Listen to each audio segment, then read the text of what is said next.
Welcome to video 9B. So in video 9A, we learned that for a business to deduct an expense, it simply needs to be ordinary and necessary.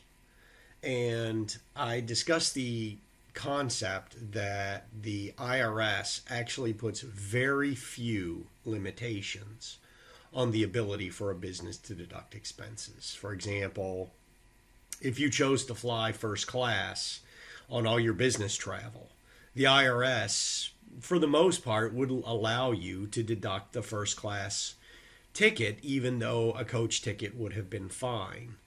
To reach the point where an expense isn't reasonable really requires the taxpayer to go beyond what would even be considered tolerable. So again, it's a very expansive definition.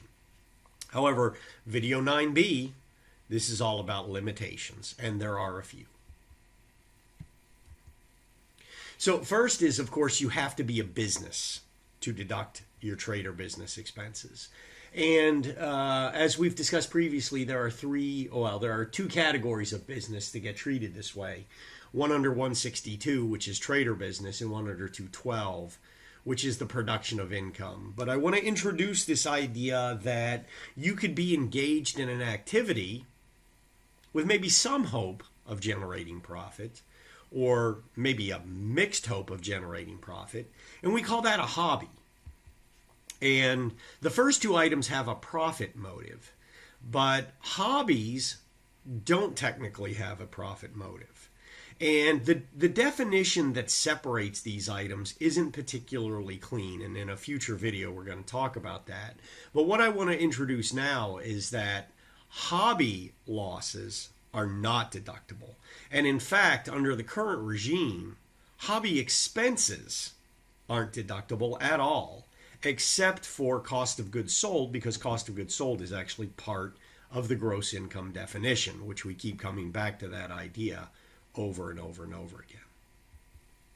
Okay, some other limitations on deductions that are a little more straightforward is expenses that are contrary to public policy are considered to be non-deductible. Now, in the old world, pre-50s, you would see the IRS interpret what it was to be contrary to public policy in all sorts of ways.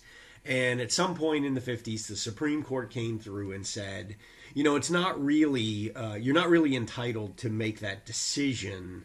That's a congressional decision, right? Congress writes the law. And so we're going to interpret what you mean in more or less the most narrow fashion that we think is reasonable, which is no bribes, kickbacks, or other illegal payments made, directly or indirectly, to an official or employee of any government, agency, or instrumentality of any government.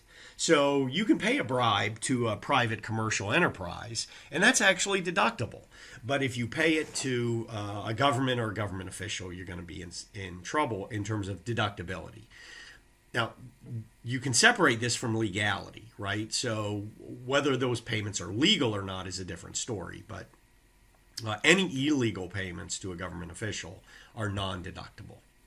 Political contributions and lobbying costs are not deductible. Much hay has been made about a case, it's probably now a decade old or so, called Citizens United, that permits corporations under a free speech interpretation to give as much as they please to political campaigns. And that's true, they can. But at least those costs are not deductible. They're not tax deductible. And there used to be an exception for local lobbying costs, so attempts to influence local legislation, that's also now been repealed. And so basically, political contributions and lobbying costs, although many businesses incur them, are not deductible. Fines and penalties are not deductible, and these are paid or incurred to or at the direction of a government or government agency.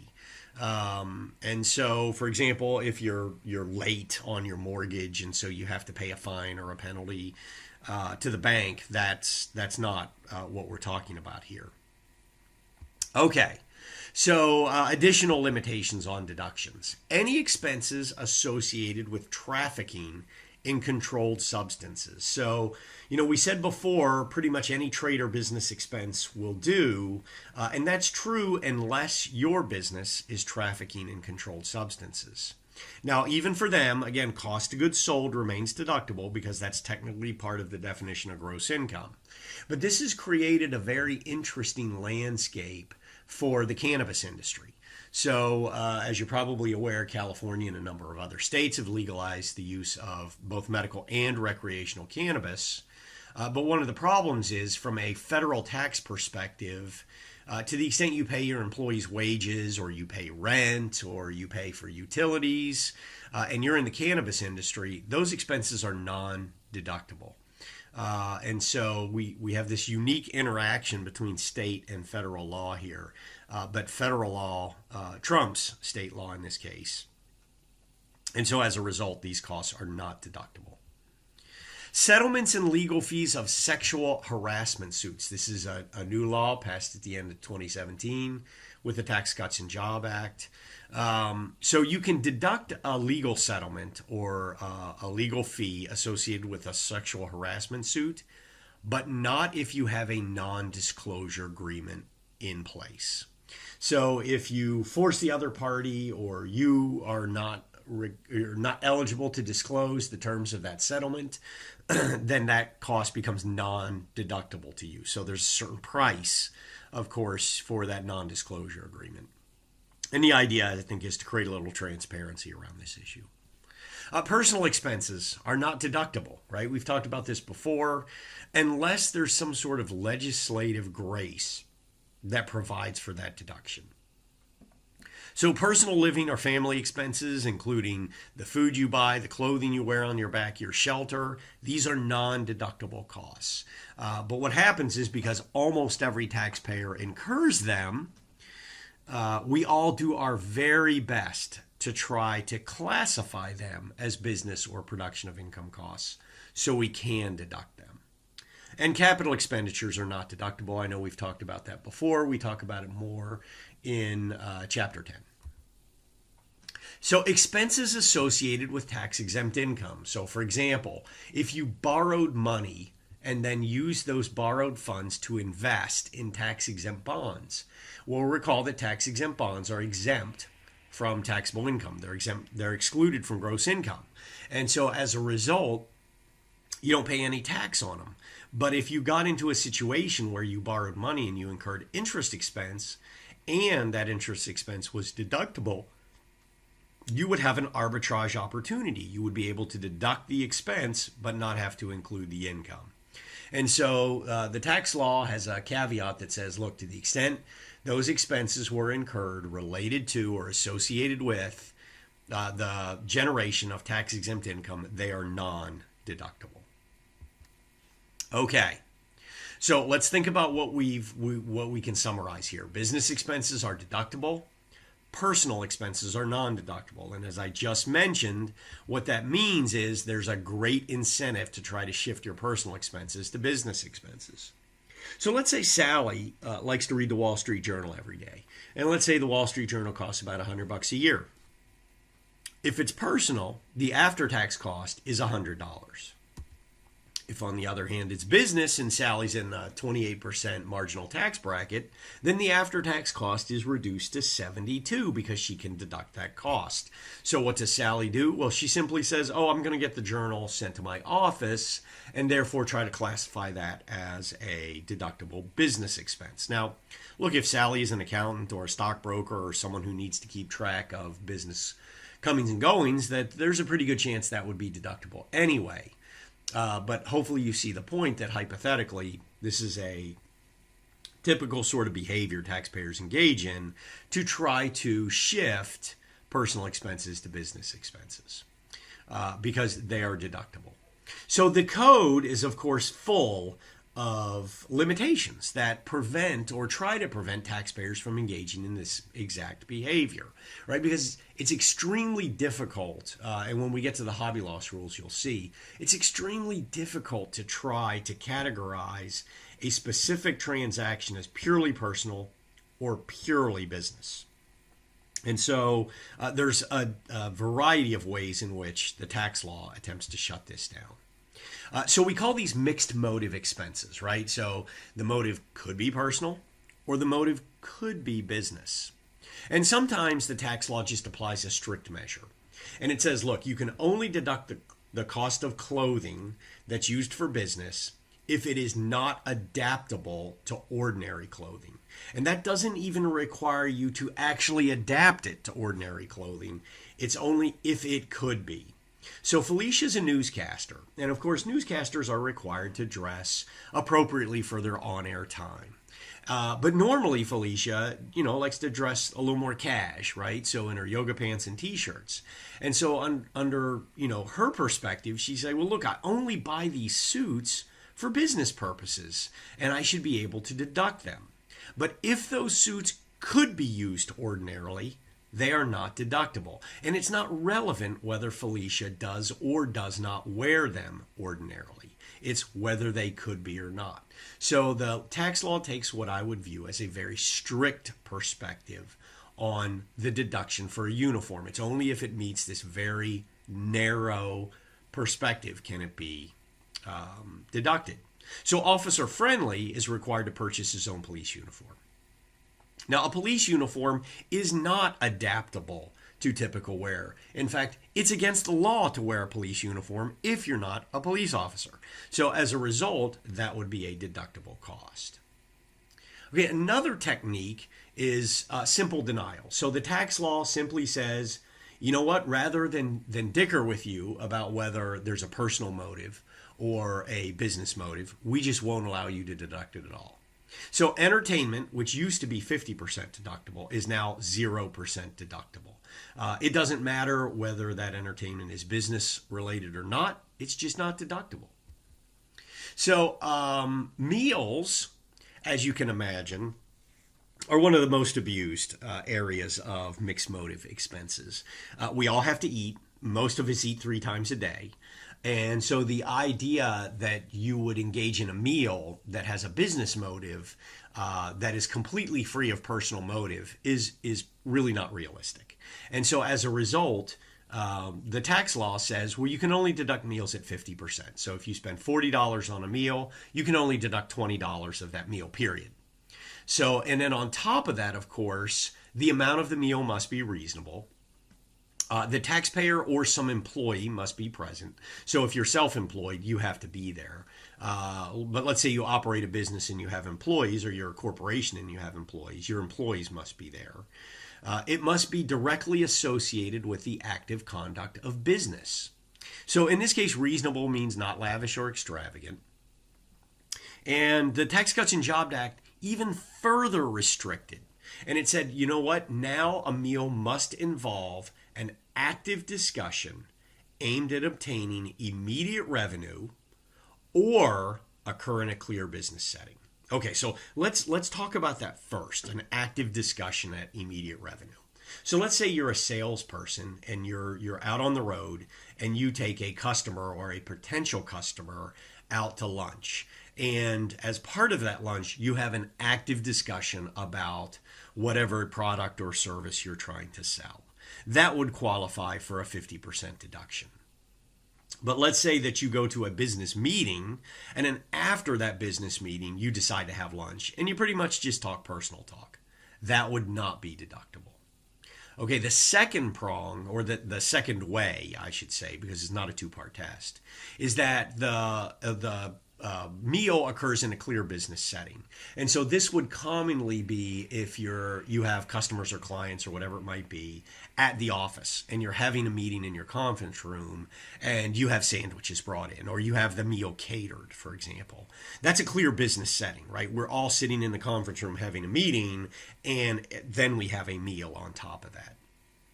Travel meals, so when you are traveling for business, and we'll talk about what that means in a little bit, those are still deductible at 50%. And certain types of meals are actually deductible at 100%. Celebratory meals is one of those. We'll break that down in a little more detail in a few slides. Okay, so let's say you drive to meet a client, you have dinner with them, and substantial business is discussed. And then you and the client attend a sporting event, and then, of course, you drive home. In this case, the meal would be 50% deductible because you had a substantial business discussion.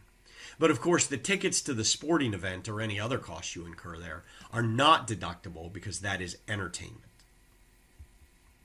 So let's say you drive to meet a client and you and the client attend the sporting event.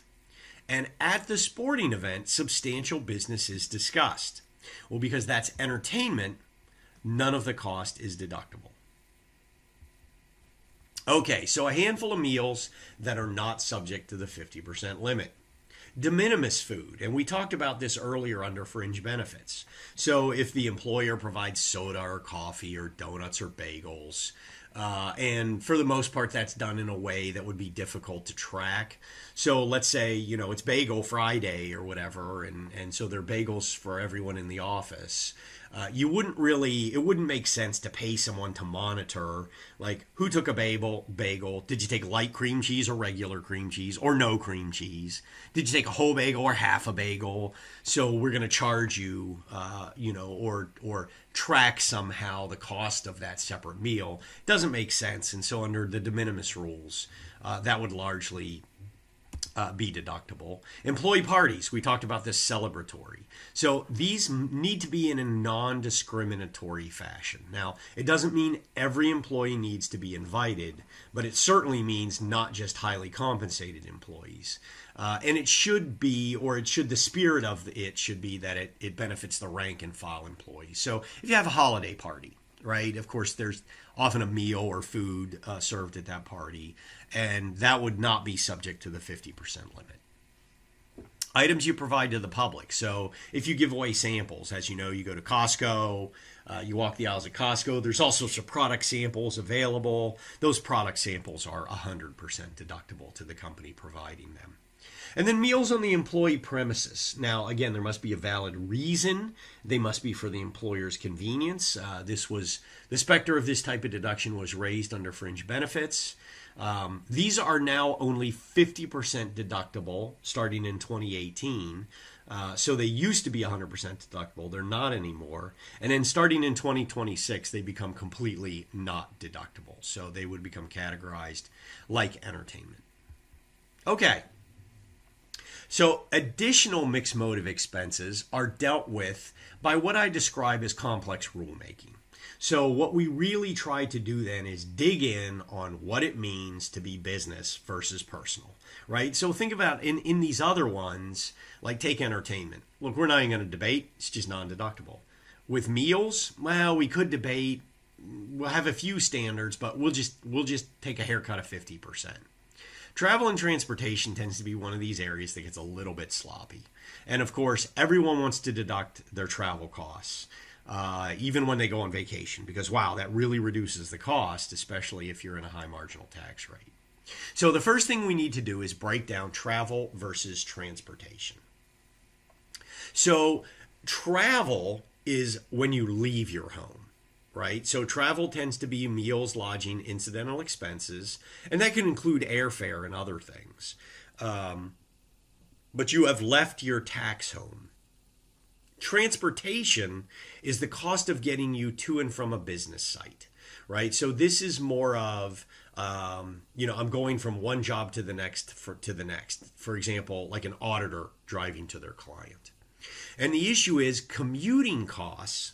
So the cost to get you to your tax business home every day are commuting costs, and those are not deductible. So you can imagine there's lots of people that want to deduct their commuting costs, but that is not permitted. So we need to break down what these rules are. So again, transportation is when you do not leave your home. It's the cost of getting you to and from a business site. It does not include the cost of commuting. So one of the common ways for this to be deducted is under the standard mileage system. So the IRS has a series of rules that say, look, one way you could do it is gather up all the actual costs, right? So what are the actual operating costs of your car? Tires, oil, gas, et cetera, et cetera, et cetera. Accumulate all that and deduct it. Or why not just track your mileage and take a standard mileage rate? So in 2019, the mileage rate is 58 cents a mile that you can deduct for your business transportation. Last year, it was 54.5 cents, and it's adjusted every year, and even sometimes within the year when the cost of transportation might swing a lot, and that usually has to do with big variances in the cost of fuel. Okay, so Mr. Hand drives 14 miles from his house to his office in Ridgemont. And at noon on the same day, he then drives 11 miles from Ridgemont to Lincoln to attend a business workshop. And then at the end of the day, he drives from Lincoln back to his house. That's another 19 miles. So, excuse me, I'm all choked up. Let's see if we can figure out what of this is deductible. Okay. So this chart really does a great job of explaining what's going on. So let's start with Mr. Hand's commute from his home to Ridgemont. So we see that right in the center, the horizontal bar going across the center of the circle here on the right. So that's going from Mr. Hand's home to his regular or main job. That's never deductible. That's simply the cost of commuting. Now, in the next one, he's going from Ridgemont to Lincoln. Now, remember, he went for a business workshop. So we see that going from kind of 3 p.m. to 12 noon, right? So that's going from a regular job to a temporary work location. That's always deductible. Okay, and then the last leg is kind of going from 12 noon back down to 9 p.m. That's going from Lincoln to his home. That's deductible if you have a regular or main job at another location. Since that is true here, that is going to be deductible. Now, let's change the facts before we leave this slide just a little bit and say that Mr. Hand is an auditor and his first stop is at his office, right? So he goes into his office to, Dewey, Cheatham and Howe, CPA. He picks up, some materials and then he drives to his audit location. So the audit location is not a second job, temporary work location, and so his commute then home would be not deductible. Okay, but what if Mr. Hand had 2 jobs? Now he would drive to his regular or main job, not deductible, drive to his second job, deductible, then his drive from his second job home would not be deductible. Okay. Stacy works in a public accounting office in New York City, and like a lot of accountants in a big urban area, she commutes in using public transportation. But also, she works late during busy season. In fact, sometimes she works really late during busy season. And when that's the case, she doesn't feel like it's safe to go down into the New York City subway system and take a subway home at 1 a.m. And so I think most people would agree that's reasonable. When you incur a situation like this, you can actually deduct that commuting cost, right? So the cost of her taxi home after hours would be deductible. Now, if you've taken individual income tax, one of the problems you have is we know that as a personal cost, if Stacy pays for that herself, that's called an unreimbursed employee business expense and is non-deductible. So the way that's deductible is if her employer reimburses her to take that taxi home. And that's a pretty common sort of reimbursement arrangement in the public accounting industry. All right. So recall that, this is typo. So transportation away from home, that's really travel. Right? So this travel away from home is typically airfare, but it could be other forms. So let's start with the rules are different between domestic and international travel. So if it's domestic travel and that trip in its entirety is primarily for business, then the entire air cost is 100% deductible. If, on the other hand, that trip is not primarily for business, then it is 0% deductible. So basically, you are not required to prorate your air travel. If it's domestic travel, it's either 100% deductible or 0% deductible. Binary outcomes. If, on the other hand, it's international, well, again, if it's primarily personal, then it's 0% deductible. But if it's primarily business, you now need to prorate the cost of that based on the percent of your travel that is business versus the percent that is personal. And we'll do some examples to explain that. So there is a special international exception, because you know how it is, right? All tax rules have these silly exceptions, right? And remember what I said, when we get into transportation and travel and the mixed motive costs, what's happened is the tax law has created all these rules and regulations to try to control what people do. Okay, so in any event, this exception says if the trip is primarily for business, which we knew it had to be anyway, and it's less than 1 week, then no proration is necessary.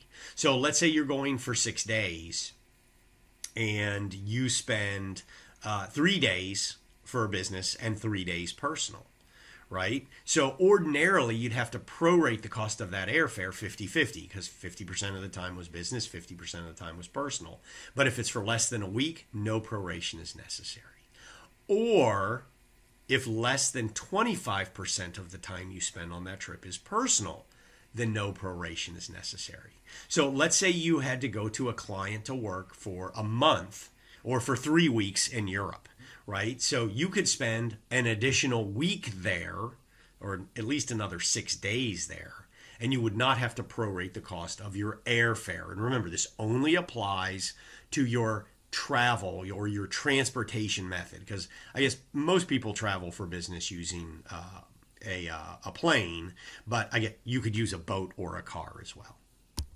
Okay, travel continued. Lodging, meals, and incidental, if they are related to business, are deductible. Of course, meals only at 50%. If they are not related to business, then they're simply not deductible. All right. What about interest? So this is a new rule. It generally only applies to taxpayers who have more than $26 million in average gross receipts. Remember, we talked about the cash method having the same rule, right? So it's only in a situation where you're a fairly large company or subject to the interest deduction. So we're not going to spend a ton of time on it, but I want you to be exposed to it. So the interest deduction says that you cannot deduct interest in excess of 30% of any business interest income you make plus your adjusted taxable income. Okay, so what is adjusted taxable income? That's all non-interest taxable income, okay, because that makes sense. You add that in separately. That's allocated to a trade or business, but doesn't include any non-business gains and losses, any business interest expense deduction, any net operating loss deduction, or depreciation, amortization, or depletion. So you may have heard the term EBITDA before. And the idea is adjusted taxable income, although not a perfect match, is consistent with the idea of EBITDA, which is earnings before interest, taxes, depreciation, and amortization. Okay. There are a few limits on business losses there is a limit on business losses as well. And this is actually in chapter 6 of your text. If you want to read it, you can go back. I'm definitely going to arm you with everything you need in this video lecture. But again, if you prefer to read it, you can. It's in chapter 6. All right. So there's a limit on business losses. So step 1, you have to clear the basis at risk and passive limits that we discussed in the end of chapter 7, right? So obviously, if you don't pass those limitations, this limit on business losses isn't even going to apply because those losses are suspended. But let's assume you get through all those traps. You move on to step 2, and you would net all business income and losses. And then you determine if they are a loss. If so, net losses are just limited to a fixed dollar amount. That dollar amount is adjusted for inflation, and it happens to be $510,000 for married filing joint and $255,000 or half of that amount for all other taxpayers in 2019. Okay, so Alice is a single taxpayer.